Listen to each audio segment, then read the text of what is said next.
The echoes of history whisper of power immense, unshakable, and terrifying. Yet, behind the towering walls of the great Islamic empires, a truth lies buried, concealed beneath the glitter of conquest and empire building.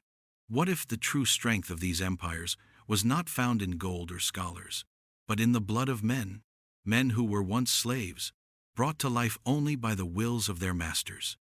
Picture the grandeur of the Islamic caliphates, the Ottoman Empire, stretching from the gates of Europe to the heart of Africa. The Mamluks standing resilient against the Crusaders, their armor gleaming in the sun as they prepared for battle. But beneath their shining ranks was a darker foundation, built on the brutal exploitation of slaves who fought not for freedom, but for survival against those who owned them. These were not mere foot soldiers. These were the ones who held the keys to power. The Mamluks, the Janissaries, these warriors once captives, became the empire's silent, unseen pillars.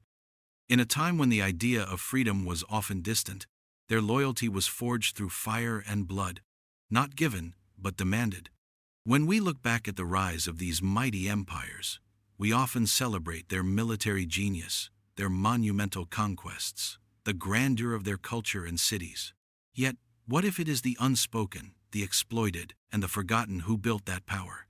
The slaves of the Islamic empires were not just a footnote. They were the driving force behind these towering states. They were the engine that powered the wheels of empire, and their sacrifice untold, forgotten was the price of imperial glory. And yet, as their masters thrived, the stories of those who built the empire were lost to time. The real question that we must ask is, what price did these men pay for the empires they helped create? Who remembers them now? The Mamluks, fierce and feared, were not just slaves, they were warriors, generals, and kings in their own right. These were not men who accepted their fate silently, but rather, they wielded their strength to rise, to fight, and to dominate. And as they did, they built an empire whose might was felt across continents, though their names were never etched in the history books. What if we have all been looking at history through a narrow lens, celebrating the emperors, the generals, the victors, but forgetting the very souls who made their rise possible? The forgotten slave armies were the true architects of power, hidden from the narratives of history, but their impact, their legacy, was undeniable. As we peel back the veil of time, we must confront this uncomfortable truth. The empires we admire were built not just by the conquerors but by those they enslaved, whose power, though unseen, shaped the destiny of nations. In the heart of the ancient Islamic world, where empires rose like desert storms and fell with the same intensity, a strange and unsettling system began to take shape. It started in the shadows among the prisoners of war, the captives, and the displaced. As Islamic conquerors expanded their reach, they discovered that these men, these slaves, could be far more than just property. They were warriors waiting to be forged. It was an era defined by its violence and ambition, where the fate of entire nations rested on the strength of their armies. But what if the very soldiers who fought for these empires were not even free? What if they were those who had been captured, sold, and forced into a life of endless combat? The practice began subtly, with enslaved individuals being trained to serve their captors. But over time, it evolved into something far more powerful. The first traces of slave soldiers appeared in the early days of the Abbasid Caliphate, where military commanders saw in the conquered men an opportunity. They were not just tools to be exploited, they were a potential force capable of wielding unmatched power. The idea was simple: take these captives, break them, and rebuild them as instruments of war. Slowly, they began to forge a new kind of soldier, bound by loyalty to their masters, but also to each other, a brotherhood, formed in the crucible of hardship. These men, born from slavery, would eventually become the backbone of mighty armies.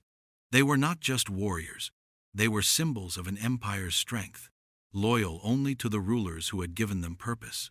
The Mamluks were perhaps the most famous of these slave soldiers, recruited from various regions and trained in the ways of war. They were bought, sold, and trained in the art of battle from a young age, their skills honed to perfection. But the true power of these men lay not in their skill with weapons, but in their unshakable loyalty, forged in a world of oppression. They had no choice but to fight, and yet, as they rose through the ranks, they discovered a new power, that of controlling the very empires that enslaved them. But how did this system work? How did these enslaved soldiers, once bound in chains, become the very force that would control the fate of nations? The answer lies in the psychology of warfare and the manipulation of power. Slaves were not only stripped of their freedom, they were stripped of their identity, forced to embrace a new one. They became something greater than themselves, warriors with no past, only a future built on bloodshed and loyalty. And in this dark transformation, they found power beyond anything they could have imagined. As these slave soldiers rose to power, they began to change the very nature of the empire they served, shaping the political landscape of the Islamic world in ways that no one could have predicted. What began as an experiment in control soon turned into a system of power that altered the course of history itself. Discover the untold story of how slave armies shaped the most powerful empires in history. Hit subscribe and join us as we unravel the dark truth behind the rise of Islamic power built on exploitation. Stay tuned for more shocking revelations. The Mamluks, once mere slaves, emerged as one of the most powerful forces in the Islamic world, proof of how the oppressed could rise, not just to survive, but to command. Their journey began not with honor, but with humiliation. Taken from their homelands, these young men were bought and sold, stripped of everything familiar. They were chained in body, but the chains of their spirit were forged in a crucible of survival, loyalty, and war. Yet, within their pain and oppression lay a power greater than they could ever have imagined, an unshakable bond that tied them to each other and to the rulers they were bound to serve. They were trained in military arts from the moment they were taken. From childhood, they learned the ways of battle taught by those who saw in them not humans, but instruments of conquest. They trained day in and day out, their bodies scarred by sweat and blood, their minds sharpened by endless drills, and yet, despite being slaves, they found something extraordinary in their subjugation: unity. The Mamluks came to see themselves not as isolated individuals, but as a collective force, bound by a brotherhood that transcended the very chains that bound them. They fought, bled, and died for each other, creating an unbreakable military structure that would shake the foundations of the empire they served. But what made them truly formidable was not just their military skill, it was their loyalty. Loyalty to one another, to their masters, but also, in time, to their own ambition. As they grew in power, the very rulers who had once enslaved them began to depend on their might. They became the sword and shield of the empire, fighting in battles that extended far beyond the borders of the lands they were born into. The Mamluks, through sheer force of will and bloodshed, carved out their place in history. But what they found in their rise to power was something far darker: an ever-present struggle for control. The rulers they served began to realize that their once valuable slave soldiers had grown too powerful, too influential. These men, once bound in chains, now held the keys to the kingdom. The Mamluks didn't just serve the rulers. They became a force unto themselves. Over time, the Mamluks would wrest control of Egypt from their masters, seizing power with the same unrelenting force they had used to secure their freedom. It wasn't just about fighting for survival anymore. It was about fighting for control. And as the Mamluks seized power, they transformed from mere slaves into emperors themselves, setting the stage for one of the most unusual, paradoxical, and powerful dynasties the Islamic world would ever see. The rise of the Mamluks serves as a chilling reminder.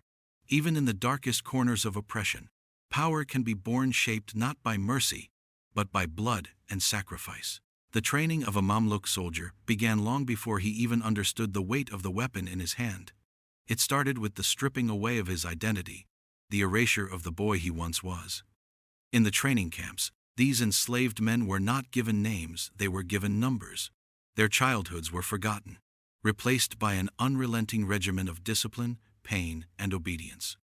The men who once arrived as frightened captives were reshaped into the most formidable warriors the world had ever seen.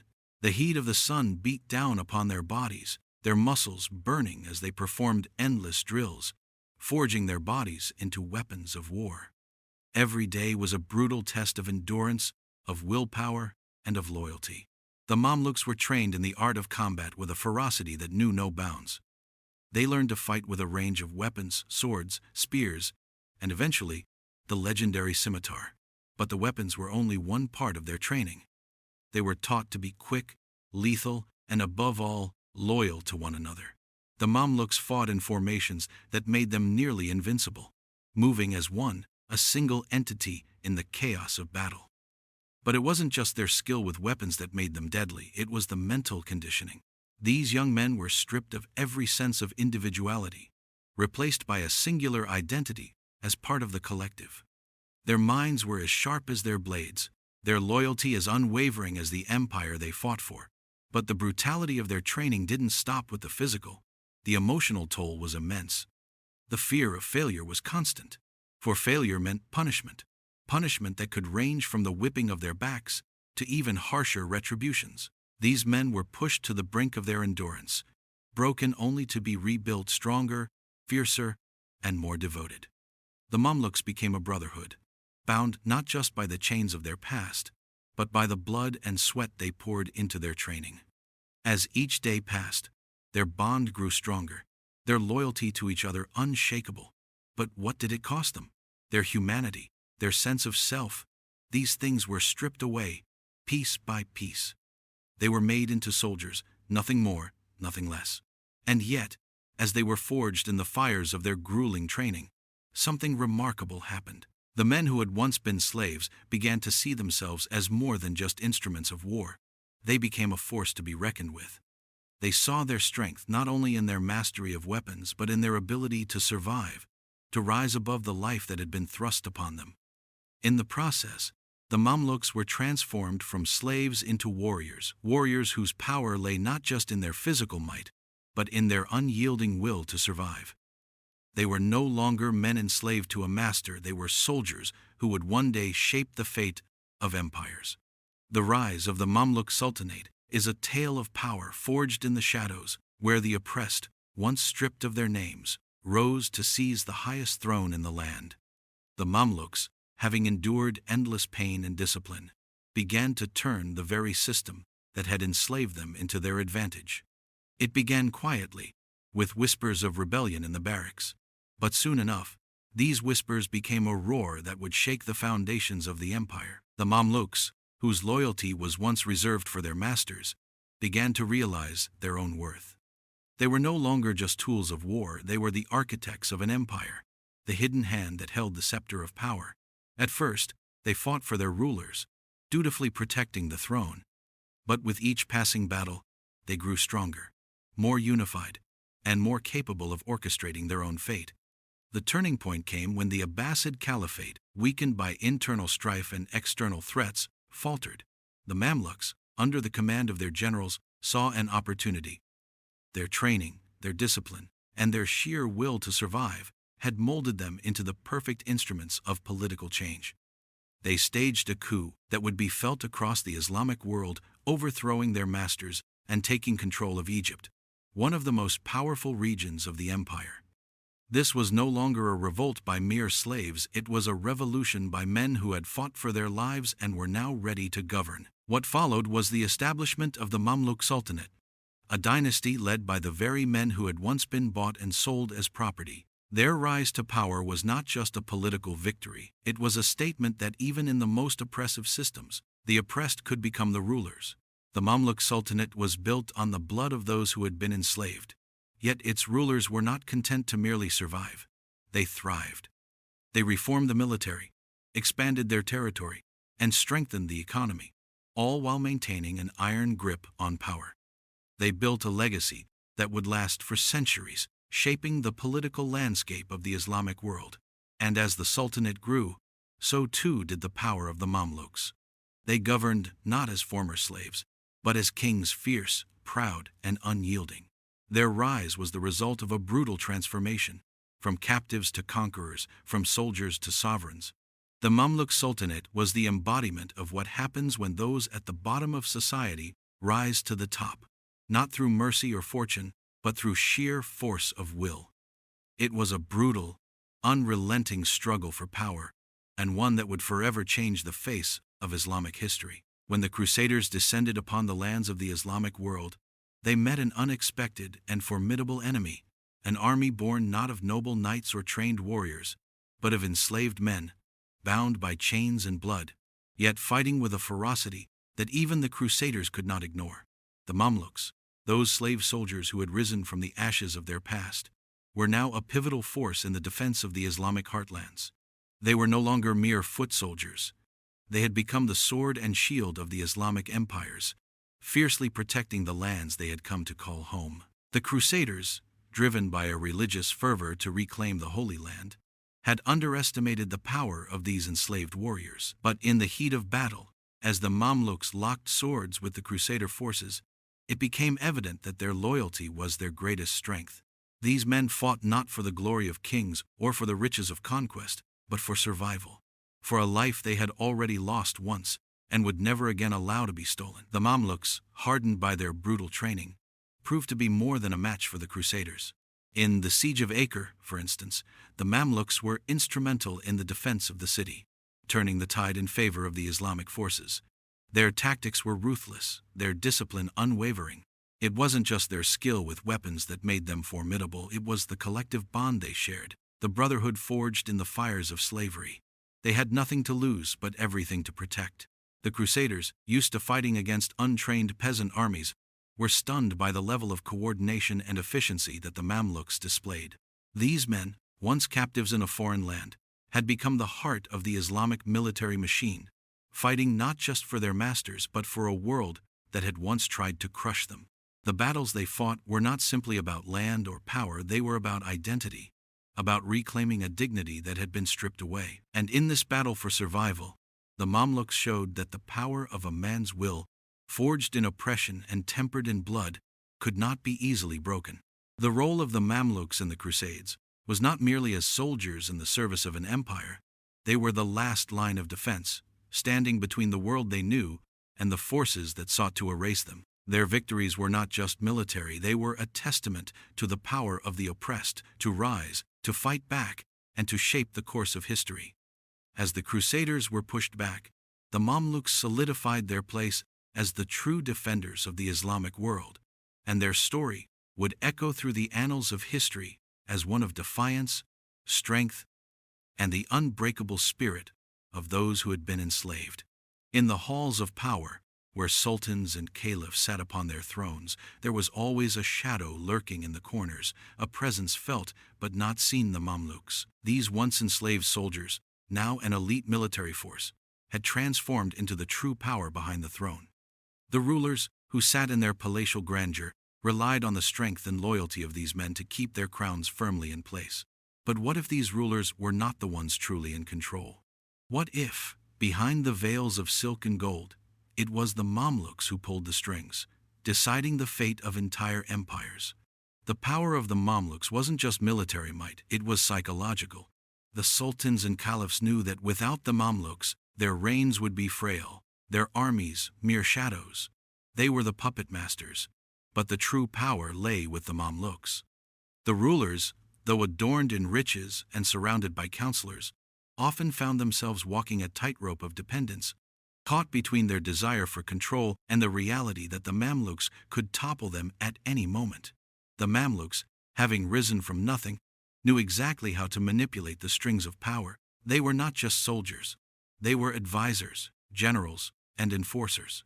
The rulers relied on their military prowess, their loyalty, and their ability to maintain order.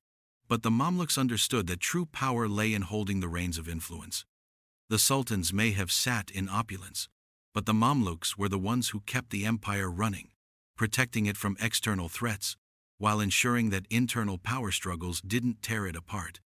It was a delicate balance, an alliance of convenience, but one that would ultimately shift in favor of the Mamluks. Slowly, the balance of power began to tilt. What started as a symbiotic relationship between ruler and soldier turned into a silent coup. The Mamluks, with their loyalty forged in the fires of oppression, began to see themselves not as subjects, but as the true rulers of the empire. Their power wasn't just military, it was psychological, built on the fear and admiration they commanded. The sultans, increasingly aware of the shifting power dynamics, found themselves having to bend to the will of their former slaves, their enforcers now their masters. It was no longer just about loyalty, it was about domination. And as the Mamluks rose, they transformed from slaves into sovereigns, with the fate of the empire resting in their hands.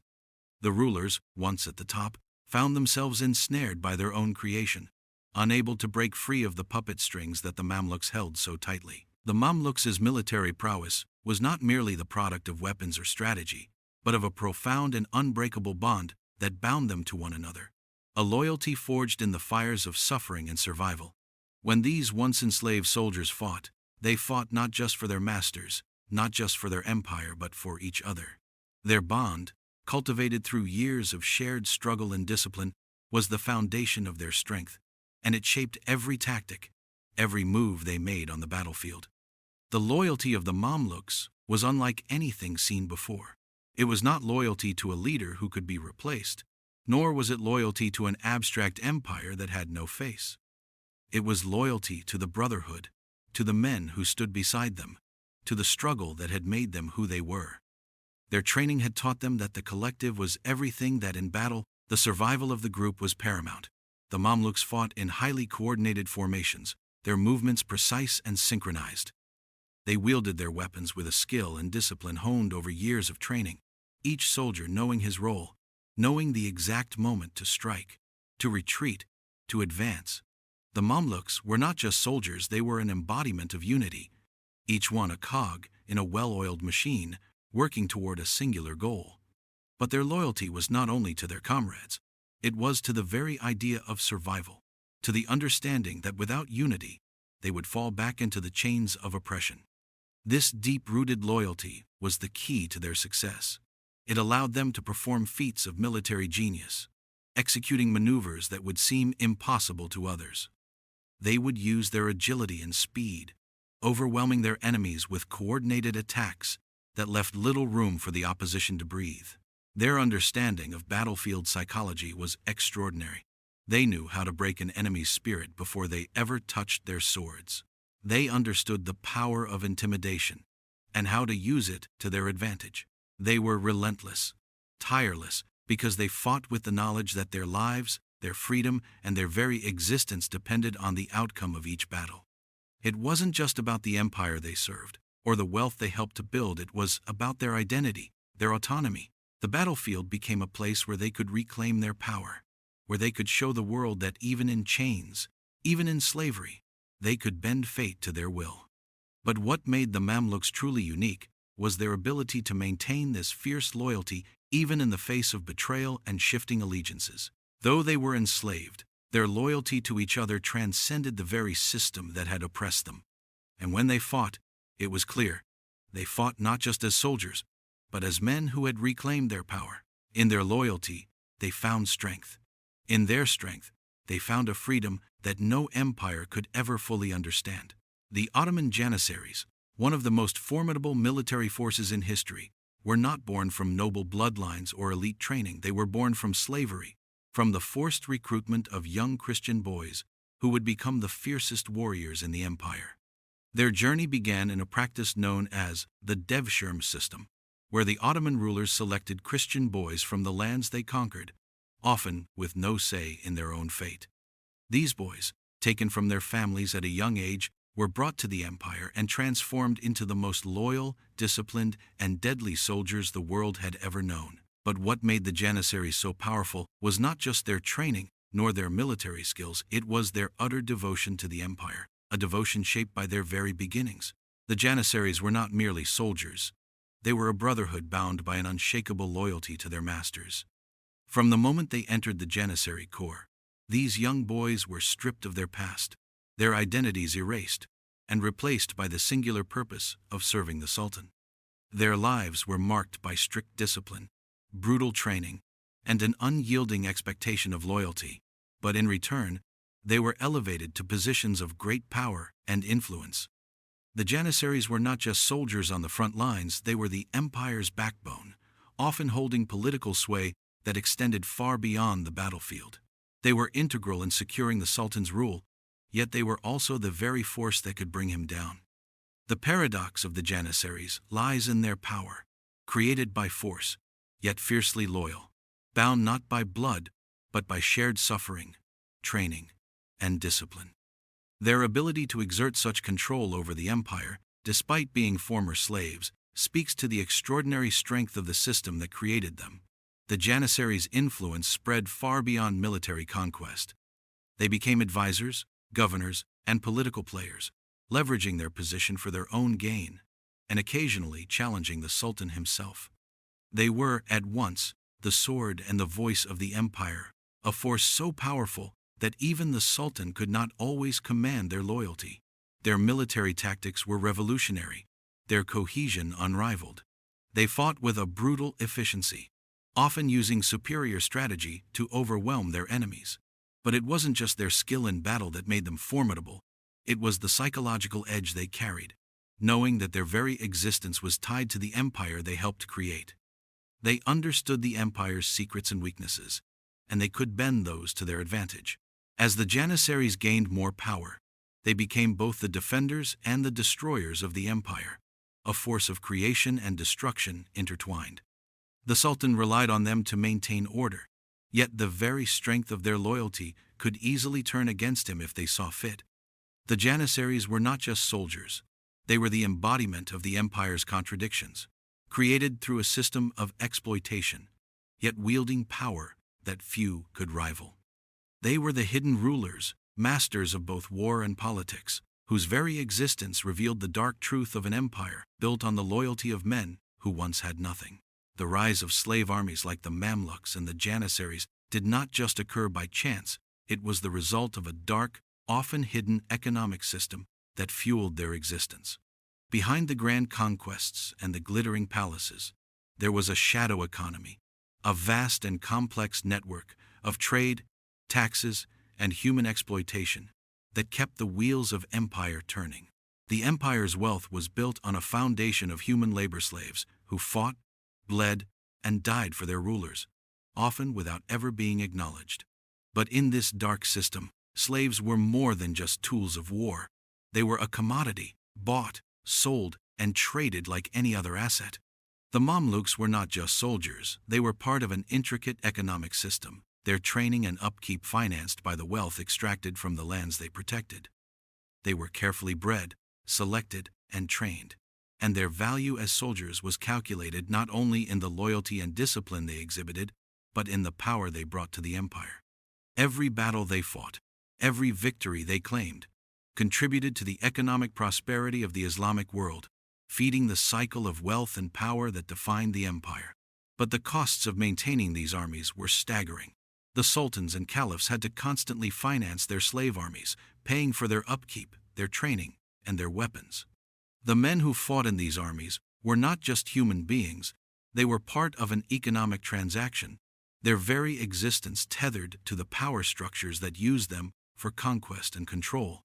The wealth generated by these armies was not just plundered from other lands, it was extracted from the very fabric of society. Taxes were levied on the common people, often forcing them into servitude or giving up their land to support the ever-growing military apparatus. Entire generations of men and women were trapped in a system that ensured the continued rise of the empire while simultaneously ensuring their own subjugation. This economic engine of exploitation was kept in motion by the constant influx of slaves, young boys who were torn from their homes, sold into service, and trained to become instruments of war. These boys were not just warriors, they were investments. The sultans, generals, and empires viewed their slave soldiers as long-term assets, a source of power that could be exploited and leveraged in battle. But the price of this economic model was steep. The very foundation of the empire, its wealth, its military, its political stability was built on the backs of those who had no choice but to fight. And as the empire grew, so too did the cycle of exploitation.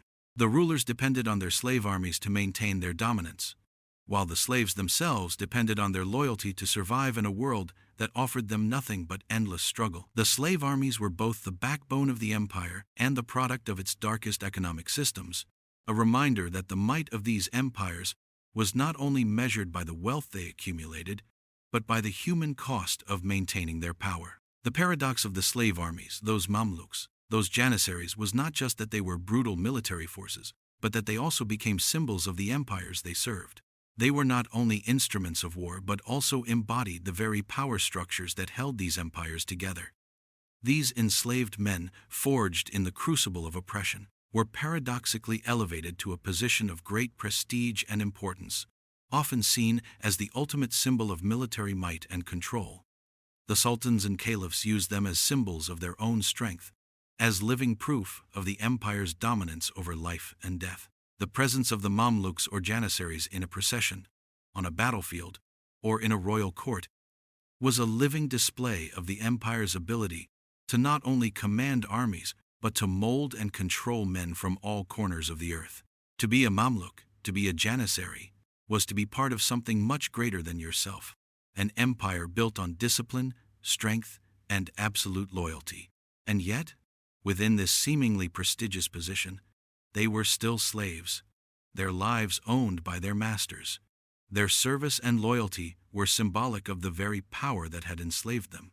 As much as they became revered, they remained trapped within the invisible chains of subjugation, bound to serve the empire that had created them. But the role of the slave soldier, especially in the case of the Mamluks, became more than a mere military force. They became a political tool, a force whose loyalty could be directed at the whims of the sultan, but whose power could just as easily turn against their masters. This duality, slaves who wielded power, made them unpredictable and dangerous, both to the rulers they served and to the enemies they fought. It wasn't just their military skill that made them valuable. It was the psychological leverage they carried with them. The Mamluks and Janissaries were the empire's enforcers, yet they were also a reminder of the empire's own fragility, its reliance on a system of slavery to maintain its power. And as the Mamluks rose to power in Egypt, or as the Janissaries became a political force in the Ottoman Empire, their role grew more complex. They were not just soldiers. They were political agents, soldiers who shaped the very destiny of the empire.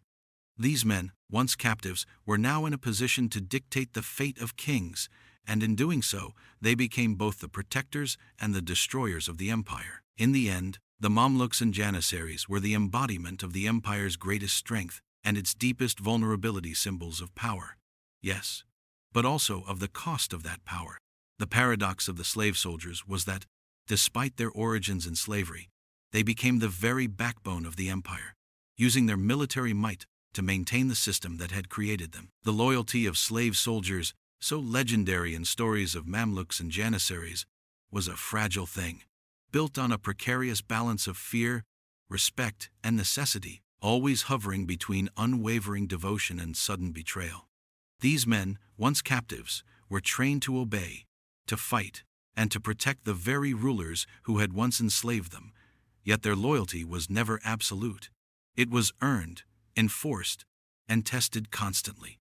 Within their hearts, beneath the layers of discipline and camaraderie, existed a silent reckoning, an awareness that their master's power was not eternal, that the swords they wielded could just as easily turn against those who commanded them.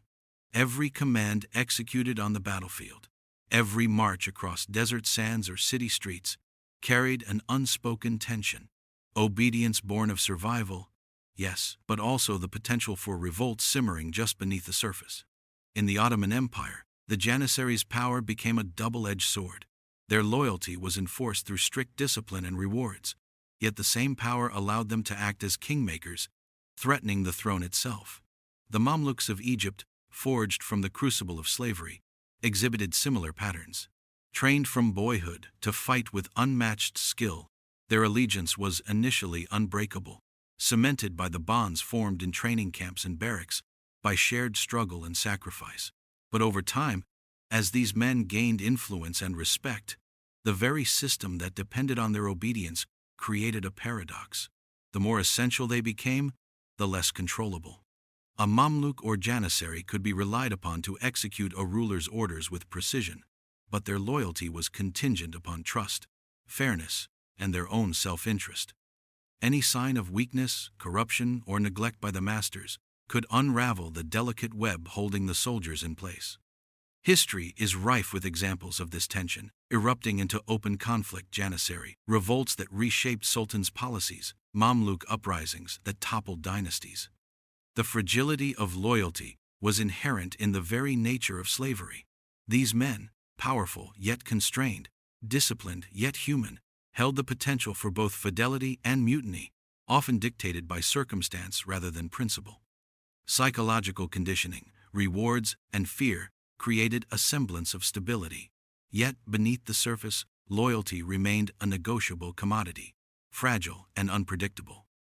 Leaders who understood this nuance could manipulate it to maintain control, while those who ignored it paid with their reigns, their cities, and sometimes their lives. The tension between dependence and autonomy defined the relationship between ruler and slave soldier, making the empire's stability a constant act of negotiation. In truth, the empires might rested on the edge of a blade, the sword of loyalty, held by men whose devotion was as strategic as their training, as conditional as the favor of their masters. And this tension, this precarious balancing act, reveals the deep vulnerability of systems that rely on human exploitation, where power and loyalty are always intertwined, yet never guaranteed. The history of the Mamluks and Janissaries teaches that even the strongest empires, built on the skill and discipline of the enslaved, were ultimately fragile, tethered to the human hearts of those who served them. The history of the Mamluks and Janissaries is punctuated by rebellion, a testament to the latent power and restless spirit of men who had once been enslaved but had become indispensable to the very empires that had shackled them. These were not minor uprisings or fleeting mutinies. They were seismic events that could topple rulers, redefine borders, and rewrite the political landscape of entire regions. The rebellions were born from the fragile tension between loyalty and resentment, a tension that simmered for decades beneath the surface of obedience. The Janissaries of the Ottoman Empire, bound by a strict code of discipline, discovered that their collective strength could challenge the Sultan himself. In moments when the empire faltered, when the Sultan's favor wavered or corruption seeped into the court, these men, once children taken from Christian families, molded into elite warriors, would strike. They demanded power, influence, and respect, often violently, reminding the rulers that the empire could not survive without them. Similarly, the Mamluks of Egypt, trained to be the perfect instruments of war, realized that their unparalleled military skill granted them political leverage far beyond the battlefield. Over time, the Mamluks transitioned from loyal slaves to kingmakers, asserting dominance over the caliphs and sultans they once served. The rebellions were never mere acts of self-interest. They were statements of agency, a reclaiming of power in a world that had denied them autonomy. Battles erupted not only between slave soldiers and external enemies, but also within the internal politics of the empire, as these armies enforced their will, deposed rulers, and reshaped governance according to their own strategic vision. Each rebellion reflected the complex duality of these men, enslaved, yet empowered, disciplined, yet capable of ruthless upheaval. They knew the mechanisms of control intimately, understanding both the strengths and vulnerabilities of the political systems that relied on them, and they used that knowledge decisively. The great rebellions were often meticulously orchestrated, exploiting moments of weakness, employing strategy as precise as any battlefield maneuver. Beyond the political consequences, these uprisings carried profound symbolic weight, demonstrating that human endurance, training, and shared loyalty could overturn centuries of oppression.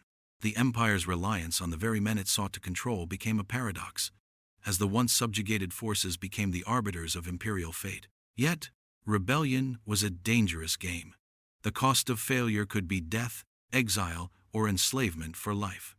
The history of these revolts highlights the perpetual fragility of empires dependent on coerced loyalty, where the most formidable armies could become both protector and threat. And in examining these uprisings, one sees the enduring truth. The enslaved soldiers, despite their chains, wielded a power that shaped history, proving that authority, even absolute authority, can always be contested by those who have nothing left to lose but the very fate of empires themselves. The rebellions of the Mamluks and Janissaries are echoes through time, a haunting reminder of the latent agency embedded within systems of exploitation. The fall of the Mamluks and Janissaries was a long and tumultuous descent, a tragic reversal of fortune for armies that had once seemed invincible, whose power had shaped the course of empires for centuries. Their decline did not come suddenly, but as a result of internal corruption, political missteps, and the shifting tides of warfare that rendered even the most disciplined slave soldiers vulnerable. The Mamluks, whose rise had been meteoric and whose military prowess had conquered enemies from Crusaders to Mongols, began to stagnate under the weight of their own system. Their rigid hierarchy, once a source of strength, became a cage, trapping them in outdated strategies and internal rivalries. Young recruits, no longer drawn from far-flung lands and trained with the same intensity as earlier generations, diluted the elite core that had made the Mamluks feared across the Middle East. Meanwhile, the Janissaries of the Ottoman Empire, the once loyal backbone of the Sultan's army, became a political liability, entrenched in power and resistant to reform. Their privileges, once a reward for discipline and loyalty, bred complacency and corruption, eroding the very foundation of their influence. Attempts at modernization and military innovation by sultans were met with violent resistance, as the Janissaries refused to relinquish their entrenched rights, creating a volatile tension between the rulers and the elite core that had once guaranteed imperial security. Both the Mamluks and Janissaries illustrate the paradox of power. The very institutions that ensured their dominance ultimately sowed the seeds of their downfall. As external threats evolved, with new technologies and changing warfare tactics, the slave armies that had once dominated the battlefield found themselves ill-prepared, unable to adapt quickly enough to survive in the modernizing world. Internal strife, factionalism, and mutinies weakened them further, turning their strength into vulnerability. The Mamluks fell to the forces of Muhammad Ali Pasha in Egypt, a once insubordinate army subdued by a cunning and modernized military strategy. Similarly, the Janissaries met a violent end during the auspicious incident, when Sultan Mahmud II, tired of their insubordination and obstruction to reform, ordered their core destroyed, slaughtering thousands in a decisive and bloody purge.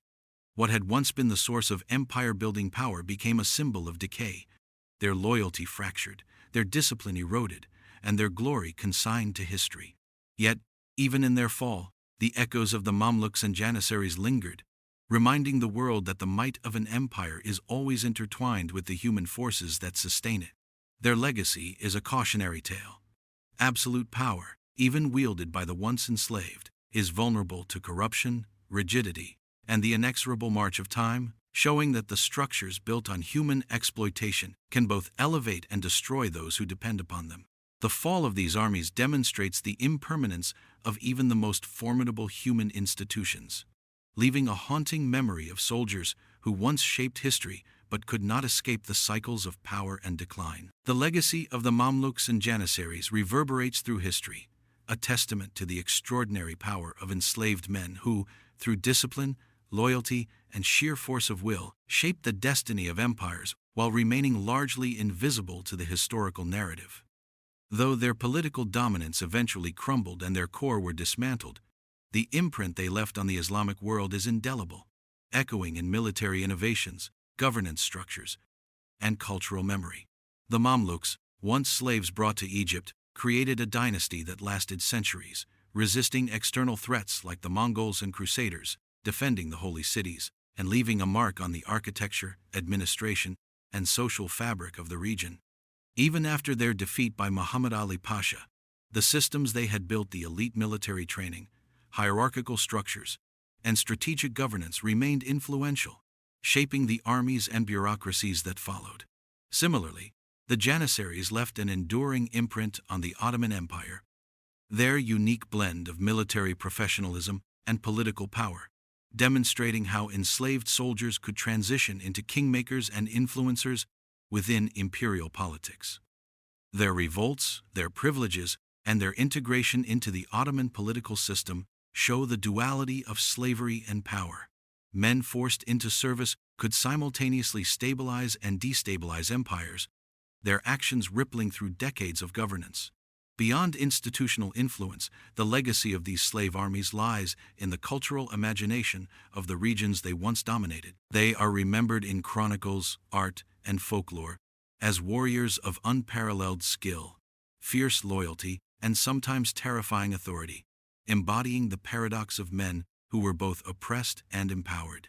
Their story also offers lessons on the human capacity for resilience and adaptation, how individuals, even when stripped of freedom and identity, can forge influence, create legacy, and shape history in ways their masters may never have anticipated.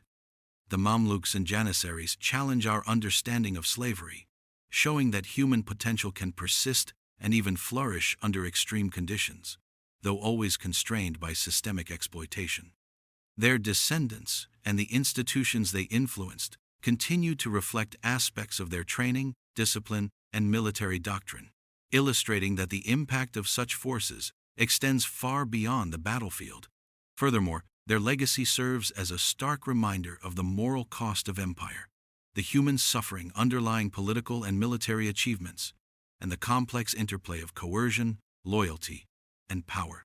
Even as historians debate their roles, the Mamluks and Janissaries remain symbols of a world where survival, skill, and ambition could overturn chains of bondage and create new hierarchies, shaping not just armies, but entire societies. Their story, both inspirational and haunting, teaches that the echoes of human exploitation can produce structures of astonishing power, yet also seed the vulnerabilities that lead to eventual decline, leaving behind a layered and multifaceted legacy that continues to intrigue, warn, and inspire. In the end, the memory of the slave armies persists as a shadow over history, a reminder that the might of empires often rests upon the courage, sacrifice, and toil of the unseen. The Islamic empires, celebrated for their grandeur, scholarship, and cultural sophistication, held a deeper, darker contradiction at their core: the illusion of freedom that masked a world built on exploitation, coercion, and the relentless control of human lives. While poetry, architecture, and law flourished, the very foundation of power often rested upon men who had no freedom to shape their own destinies. Soldiers like the Mamluks and Janissaries, whose lives were meticulously orchestrated from childhood to serve the empire. These men were told they were warriors, loyal defenders of the realm, and yet they were bound by invisible chains, their allegiance enforced through fear, discipline, and social structure, creating a paradox where the illusion of honor and status concealed the stark reality of captivity. To the rulers, this system projected stability and legitimacy. The empire appeared free, flourishing, and morally justified in its conquests, yet beneath the surface, the truth was stark. The empire's power relied on obedience extracted from men who had been torn from families, stripped of identity, and molded into elite instruments of war. The freedom of the empire was a carefully constructed myth, a narrative presented to the world that emphasized order and prosperity while hiding the human cost. In many cases, these enslaved soldiers could rise to great influence, even becoming de facto rulers or kingmakers, yet their ascent remained tightly constrained within the parameters set by the state, a gilded cage of opportunity that reinforced the illusion of choice. They were free in the sense that they could wield extraordinary military or political influence, but every step, every victory, was measured against the demands of a system that retained ultimate authority over their lives. This duality, the simultaneous empowerment and subjugation of slave soldiers, reveals a fundamental tension in the Islamic empires. The very men who symbolized the empire's strength were also the evidence of its moral and social contradictions. Scholars, poets, and chroniclers of the time often lauded the empire's magnificence, rarely recording the silent suffering of those who built it from the ground up, further reinforcing the myth that the empire thrived because it was just and fair, when in reality, it thrived because it had mastered the art of exploiting human labor, loyalty, and ambition. Even the cities and architecture, with their soaring minarets and sprawling markets, were underwritten by the invisible sweat and discipline of the enslaved, a silent testament to the empire's dependence on those who had no freedom to leave. The myth of freedom was not just about control, it was about perception, a carefully maintained narrative that masked the complex interdependence between rulers and the enslaved soldiers who maintained their power. The Mamluks, the Janissaries, and other slave armies were living contradictions, elevated yet restrained, honored yet owned, powerful yet beholden, embodying the paradox of an empire that promised freedom and prosperity to its citizens while exacting the highest price from those forced to serve. And in that paradox lies the haunting truth of history. Freedom, in the Islamic empires, was often a story told to mask the chains that held its most vital forces in place. The Mamluks and Janissaries, despite their origins in chains and captivity, stand as some of the most remarkable hidden heroes in the annals of Islamic history. Men whose extraordinary skill, loyalty, and resilience shaped empires in ways both visible and unseen, their influence often obscured by the triumphs of rulers who took credit for their victories. These men, torn from their families, stripped of names and past lives, and thrust into a world that demanded absolute obedience, became the backbone of empires, wielding power through discipline, strategy, and the unyielding bond of brotherhood forged in hardship. On the battlefield, they were unmatched, moving as a single, cohesive force, their formations precise, their tactics innovative, and their loyalty tested at every turn, yet seldom failing. Each man was trained not only in the mastery of weaponry, but also in the art of survival, political awareness, and the psychological acumen necessary to navigate a world where one wrong move could cost his life. Beyond the battlefield, their influence extended into the very machinery of governance, as they often served as kingmakers, advisors, and enforcers, quietly steering the course of empires while remaining in the shadows of history, their contributions recorded in sparse chronicles or whispered tales, leaving modern audiences to uncover their immense significance.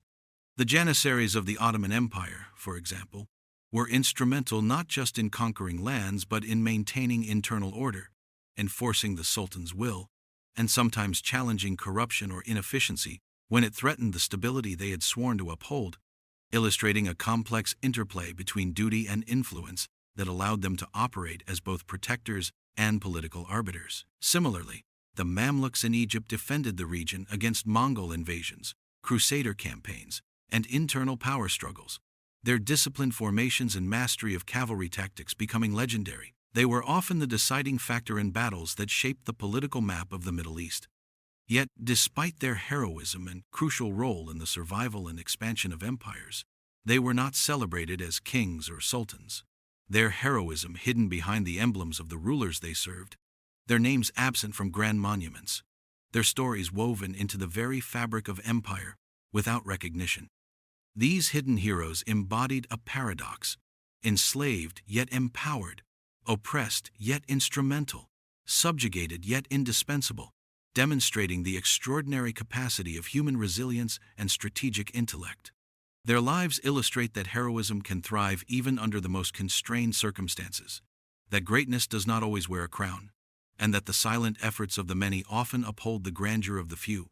The legacy of the Mamluks and Janissaries is a testament to the hidden power of those forced into obedience yet capable of shaping history.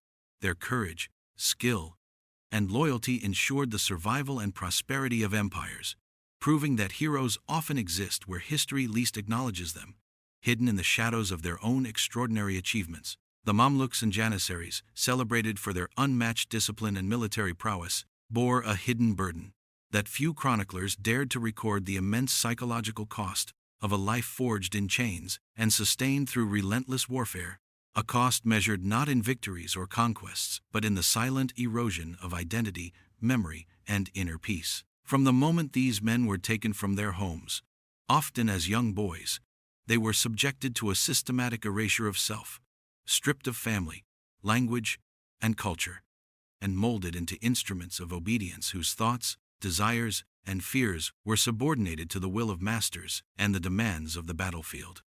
The relentless training, endless drills, and constant threat of death created a psychological crucible where resilience became survival, yet resilience exacted a heavy toll: anxiety, suppressed emotion, and the perpetual tension of knowing that failure meant brutal punishment, exile, or death. For the Mamluks, each battlefield became both a proving ground and a haunting reminder of the world they had lost, the childhoods they would never reclaim, the families they would never see again, the lives they could never live as free men. The Janissaries, similarly, lived under a rigid hierarchy, where obedience was enforced through fear, yet rebellion always lingered at the edges of consciousness. Even when they attained status or influence, the memory of abduction and subjugation never fully dissipated, leaving a subtle but persistent shadow on every action and decision. The psychological cost extended beyond fear and trauma.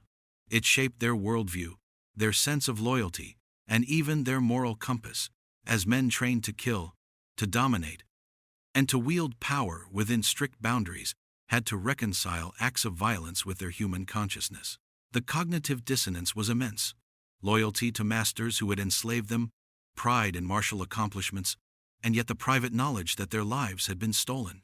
Such burdens could manifest in hypervigilance, mistrust, and ruthless pragmatism, qualities that made them effective as soldiers and rulers, yet left lasting scars on the psyche. Moreover, the communal aspect of these slave armies created both solace and tension.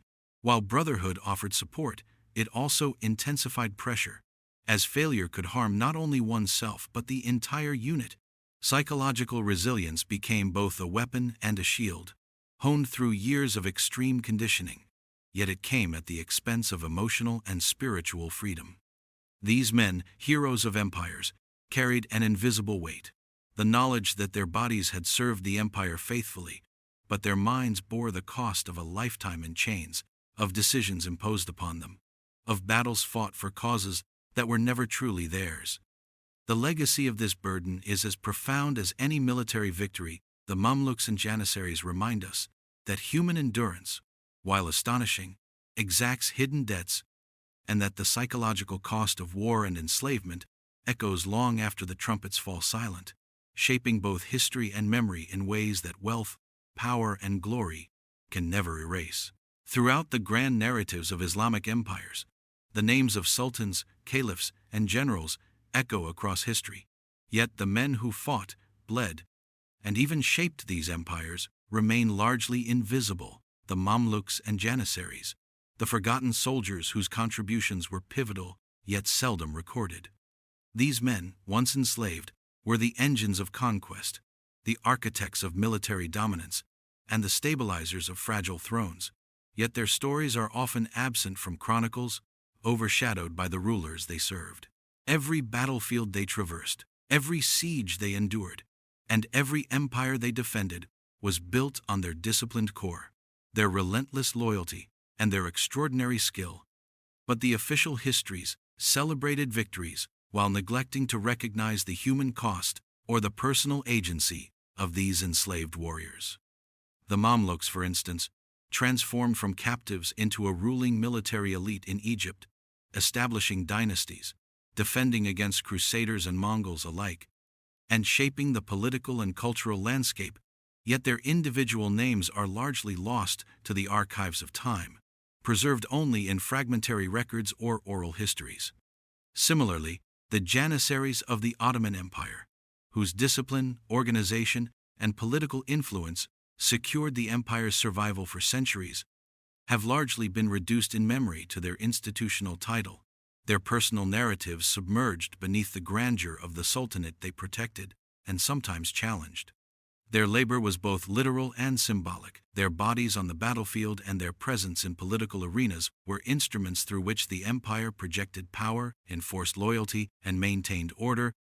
Yet history often credits the rulers rather than the instruments that made such control possible.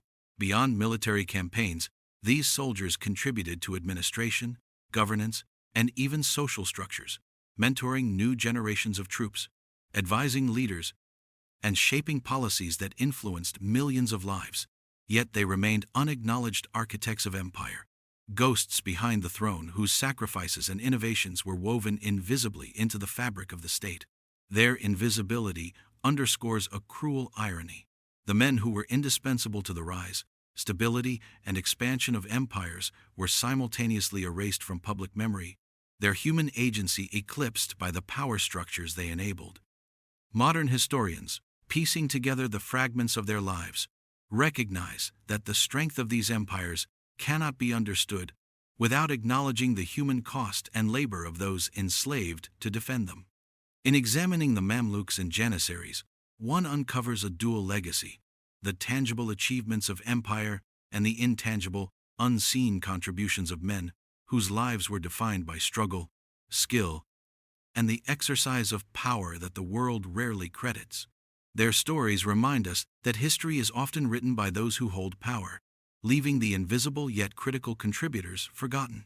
Even as their actions determined the fates of empires, reshaped societies, and altered the course of world events, ensuring that these soldiers, though hidden, remain essential to understanding the full tapestry of history. As the sun sets over the ruins of once mighty cities, the echo of battle cries and the weight of history converge into a haunting question. Was the rise and power of the Islamic empires worth the human cost exacted by their hidden armies, the Mamluks and Janissaries, whose lives were meticulously forged in chains to serve a purpose that was never truly theirs? These men, abducted from homelands, stripped of names, identities, and families, became the instruments through which sultans and caliphs projected authority, enforced law, and expanded territories. Yet their labor and loyalty came at a staggering psychological and physical cost that is rarely acknowledged in the annals of history. Every victory celebrated, every city defended, and every empire expanded was underpinned by the tireless efforts, discipline, and unyielding sacrifice of enslaved soldiers who navigated a delicate balance between survival, loyalty, and the pursuit of personal agency within the confines of systemic oppression. They fought, bled, and died in service of an empire that demanded absolute obedience, yet paradoxically empowered them with influence, authority, and the potential to alter the course of political landscapes, revealing the duality of coercion and empowerment, subjugation and agency, that defines the story of human exploitation entwined with historical triumph.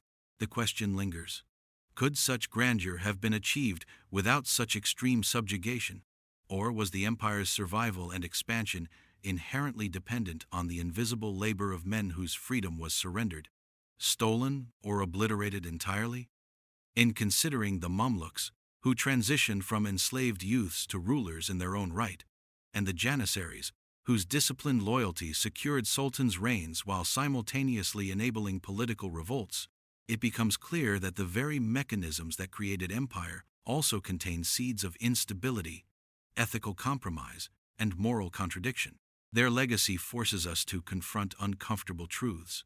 The empire's magnificence, its architectural wonders, administrative genius, and military victories were inseparable from the pain, suffering, and psychological toll endured by the men whose bodies and minds were the instruments of power. The historical record, often dominated by narratives of rulers, dynasties, and conquests, obscures the human dimension. Yet when we examine the sacrifices, the rebellions, the bonds of brotherhood, and the psychological endurance of these soldiers, we recognize that the foundations of empire rested upon a silent, unseen workforce of extraordinary resilience. The eternal question remains: can the glory of conquest ever justify the exploitation of those whose labor made it possible? Or is it a moral debt that history can never fully repay or reconcile? The Mamluks and Janissaries, whose heroism, skill, and loyalty enabled the rise of some of the most powerful states in history, challenge our understanding of justice, power, and human cost, reminding us that empires are not built solely on strategy or wealth, but on the exploitation, endurance, and resilience of the invisible hands that hold their fate. As we reflect on their stories, we are left with a haunting truth. The price of empire was measured not only in victories, but in the lives, identities, and freedoms of the enslaved, whose legacy, though often unseen, remains etched into the very fabric of history. As the echoes of history fade, the truth remains. The Islamic empires were not built on just wealth or conquest, but on the blood and sacrifices of enslaved soldiers who were forgotten by time. The silent army that shaped the course of nations now rests in the shadows, its legacy hidden in plain sight. How far will history let us forget the true cost of power? Let the story linger in your mind as we continue to unravel the mysteries of history. Thank you for watching, and remember, the past never truly leaves us.